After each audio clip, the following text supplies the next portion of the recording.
दिन शंकर का पार्थिव शिवलिंग का निर्माण कर रहे हैं, उनसे निवेदन है अगर आप प्रतिदिन पार्थिव शिवलिंग का निर्माण करते हो तो निर्माण करते समय बेलपत्री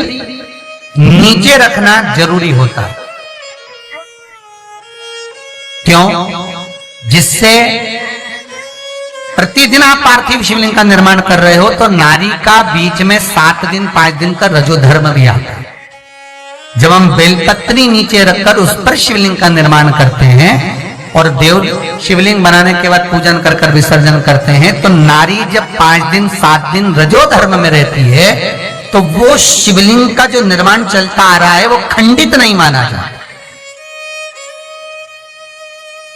आपने डायरेक्ट शिवलिंग बनाया और उसका पूजन कर कर विसर्जन करा तो आप रजोधर्म में आए, 5-7 दिन आपने पूजन नहीं करी और रजोधर्म में रहे, नारी जब पूजन नहीं करती तो फिर वो खंडित माना जाता। तो उसको पूर्ण मानने के लिए, क्रमशः मानने के लिए बेलपत्र का। और ध्यान दें,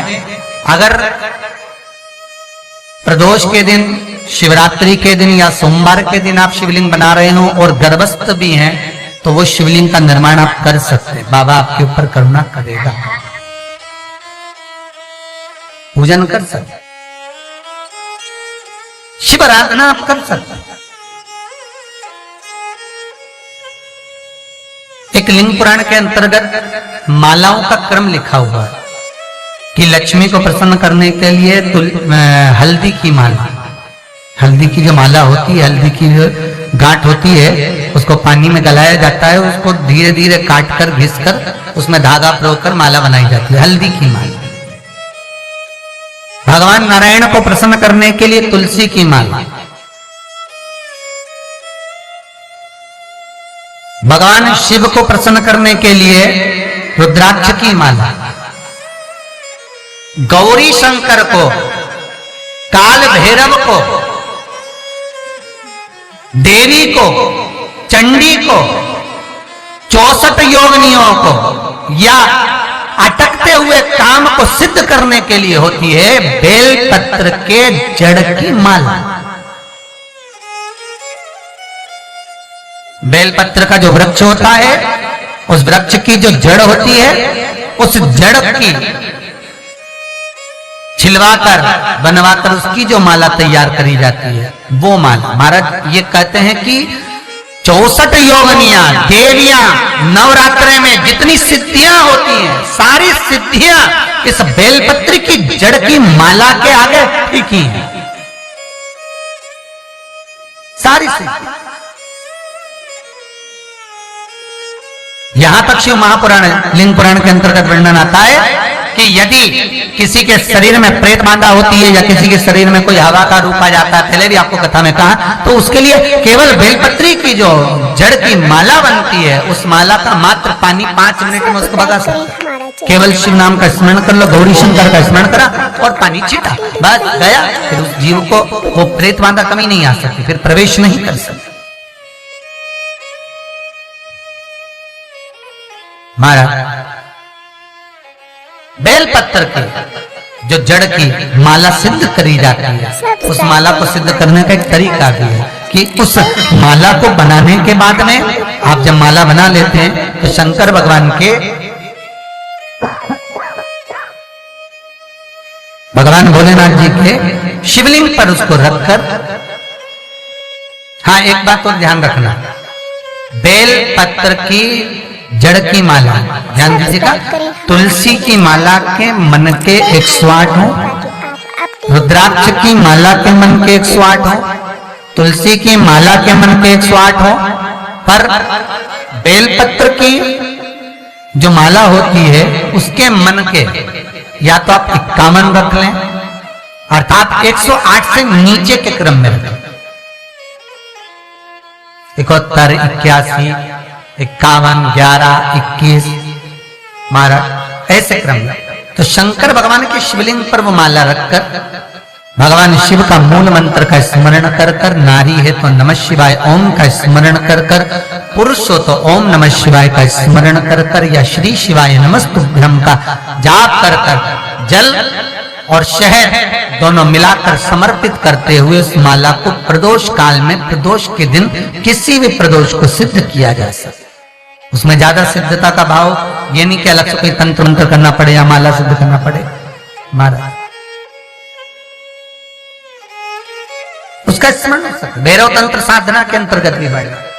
जो भगवान शंकर ने अमर गुफा में माता पार्वती को भैरव तंत्र साधना का स्मरण कराया, उसमें भी इसका भाव था।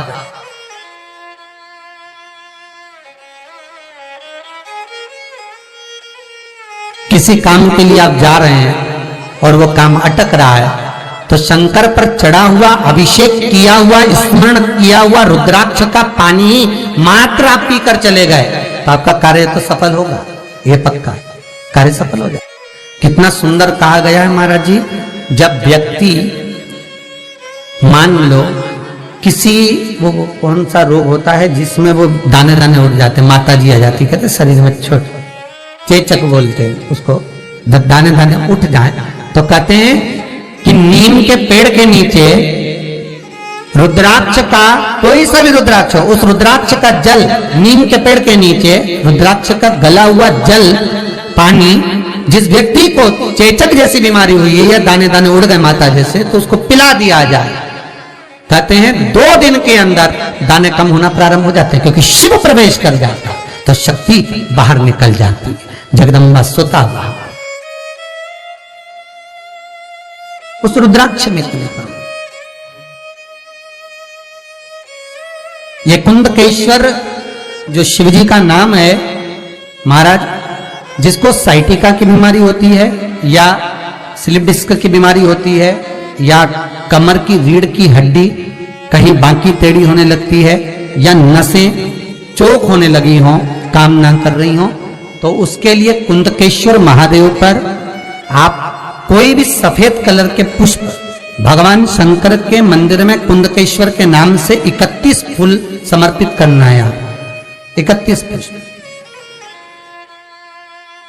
और कुंदकेश्वर के नाम से 31 पुष्प समर्पित कर कर बेलपत्री के पेड़ के नीचे की जड़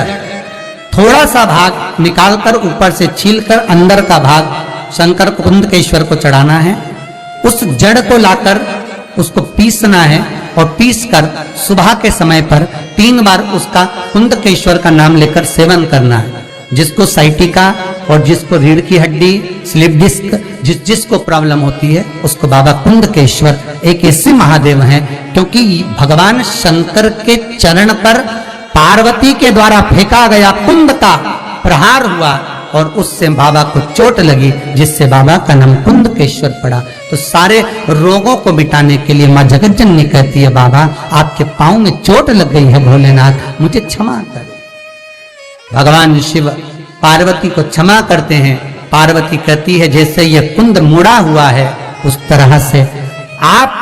की चोट लगने पर आपने क्षमा करा, संसार में कोई रोग से ग्रस्त हो उसको भी आप उसी तरह रोग से मुक्त करें। भगवान शिव कुंदकेश्वर का नाम रोग से मुक्ति दे। श्री शिवाय नमस्तुभ्यं, श्री शिवाय नमस्तुभ्यं, श्री